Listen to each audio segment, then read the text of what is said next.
స్థానిక సంస్థలకి, పంచాయతీ సంస్థలకి అసలు డబ్బులు లేవు. అధికారులు అంత యంత్రాంగాన్ని రివ్యూ మీటింగ్స్లో చేస్తున్నప్పుడు అడిగితే డబ్బులు రావాలి, ఏం చేయాలో తెలియట్లేదు అనే స్థాయి నుంచి ఆయనకి ఒకసారి నేను తెలియజేసుకున్నాను, ఇట్లా డబ్బులు కొంచెం ఒక రోజు సమయం ఇవ్వండి అని చెప్పి స్థానిక సంస్థలకి ఆయన 1452 కోట్లు ఇచ్చి నిర్జీవం అయిపోతున్న పంచాయతీలకి, నీరసపడిపోతున్న పంచాయతీలకి తిరిగి ప్రాణం పోశారు చంద్రబాబు గారు. 1452 కోట్ల రూపాయలు ఇచ్చి పేదల కోసం రాష్ట్ర వ్యాప్తంగా ఈ అన్నా క్యాంటీన్లు ప్రారంభించడం, నేను ఎప్పుడు అన్నా క్యాంటీన్లు తెలుసు కానీ చూసేవాడిని కానీ ప్రత్యక్షంగా వెళ్ళే నాకు ఇది ఉండదు. సో ఈ రోడ్లో వస్తున్నప్పుడు పొద్దున్నే ఒక రోజున ఎయిర్పోర్ట్కి వెళ్తా ఉంటే అన్నా క్యాంటీన్లు ప్రారంభించిన 3వ రోజు 4వ రోజు చాలామంది లారీ డ్రైవర్స్, ఈ మన బేల్దారి పనిచేసే కార్మికులు, డ్రైవర్స్ అందరూ, ఆటో డ్రైవర్స్ అందరూ కూర్చోబెట్టి లైన్లో ఉన్నారు. ఏంటి ఇంతమంది లైన్లో ఉన్నారంటే ఆ పొద్దున్నే ఆ పలహారం తింటాను. నాకు అనిపించింది గత ప్రభుత్వం ఎలా వదిలేసింది అని చెప్పి. అన్నా క్యాంటీన్ని ఆయన ఎన్టీ రామారావు గారి పేరు మీద ఉన్న అన్నా క్యాంటీన్ ఎలా మూసేయాలనిపించింది. 10 మందికి అన్నం పెట్టేది, అది 10 మంది ఆకలి తీర్చేది, ఎలా తీసేసారు నాకు అర్థం కాదు. అలాంటిది అంతమంది లైన్లో ఉండి నిలబడి చూస్తూ ఉంటే నా కడుపు తరుక్కుపోయింది. నిజంగా తిరిగి అన్నా క్యాంటీన్ని ఆరంభించి కార్మికుల తాలూకా క్షుద్బాధని తీర్చిన చంద్రబాబు గారికి మనస్ఫూర్తిగా ధన్యవాదాలు తెలుపుకుంటాను.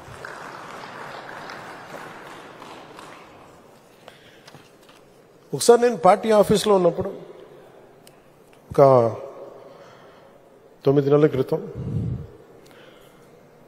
కృష్ణా జిల్లా, గుంటూరు, అన్ని జిల్లాల నుంచి లాయర్లు వచ్చారు, హైకోర్టు లాయర్స్ అందరూ వచ్చి ఈ ల్యాండ్ టైటిలింగ్ యాక్ట్ని మీరు ఇబ్బంది ఉంది, మీకు తెలియట్లేదు, దీని తాలూకు డేంజర్, మీరు ఎందుకు ఎవరో మాట్లాడట్లేదని. మేము మాట్లాడామంటే సరిపోవట్లేదని చెప్పి ఒక సెషన్ పెట్టారు వాళ్ళు పూర్తిగా. మా మంత్రి నాదెండ్ల మనోహర్ గారి ఆధ్వర్యంలో వాళ్ళు చెప్పింది వింటే భయం వేసింది. అందులో మరీ ఒకరు చెప్పింది, నా పొలంలో నీ ముఖం ఎందుకు, నా తల్లిదండ్రులు ఇచ్చిన ఆస్తి, నా తాతలు ఇచ్చిన ఆస్తిలో మీ ముఖం ఏంటి, ఇందులో మా తల్లిదండ్రుల స్వార్జితం, వాళ్ళ కష్టార్జితం, ఈ ముఖ్యమంత్రి ఫోటో ఏంటి, పొలాల్లో సరిహద్దు రాయిల్లో మీ ముఖాలు ఏంటి, ఇది ఎటు వెళ్ళిపోతుంది, మీరు ఎవరేం చేయరా అని చెప్పి వాళ్ళు నన్ను నిలదీస్తే నేను చెప్పి నేను సాధ్యమైనంత చేస్తాను, తీసేస్తామని చెప్పి. ఆ రోజు అది విశ్వాసమే, నమ్మకమే. కానీ ఈ రోజున అది ఒక సత్యం, ఒక నిజం. చంద్రబాబు గారు రాగానే ల్యాండ్ టైటిలింగ్ యాక్ట్ని రద్దు చేసి ప్రజలకి, ఆస్తులకి భద్రత కల్పించినందుకు మనస్ఫూర్తి వారికి నా ధన్యవాదాలు తెలుపుతున్నాను. మీరు ఊహించుకోండి, నేను పిఠాపురంలో భూమి కొంటే దాంట్లో అప్పటి ప్రభుత్వం ఆ ముఖ్యమంత్రి గారి ఫోటో ఉంది. నాకు కూడా తప్పలేదు అది, ఆయన నవ్వుతా ఆయన ఫోటో ఉంది. అంటే మనం కష్టపడి కొనుక్కుంటే ఆయన ఫోటోలు అసలు ఎప్పుడు లేదు. ఆంధ్రప్రదేశ్ రాజముద్ర ఉండాలి అక్కడ, ప్రభుత్వ ప్రతినిధివి నువ్వు.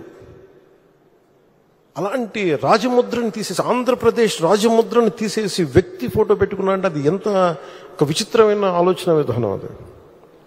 అలాంటివి తీసేసి తిరిగి ల్యాండ్ టైటిలింగ్ యాక్ట్ని, అంత డ్రెకోనియన్ యాక్ట్ అది, అలాంటి యాక్ట్ని రద్దు చేసి ప్రజల్లో తిరిగి నవ్వులు తీసుకొచ్చినందుకు గౌరవ ముఖ్యమంత్రి గారికి నా మనస్ఫూర్తిగా నాకు కృతజ్ఞతలు, ధన్యవాదాలు. ఇన్ని సంవత్సరాలైనా ఆయన ఓపిక నన్ను ఆశ్చర్యపరుస్తుంది. అసలు ఆయన మనసు, మైండ్ నిరంతరం పనిచేస్తూనే ఉంటుంది.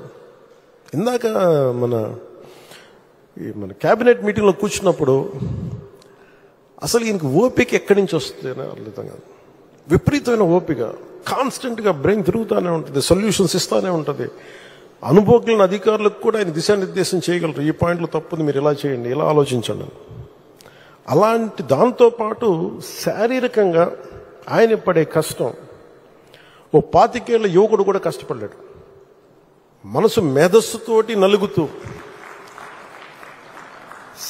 శరీరాన్ని కూడా అంత కష్టపెట్టడం అంటే నాకు అది నిజంగా, నాకు మొన్న ఆయన మన వరదలు వచ్చినప్పుడు మనం అసలు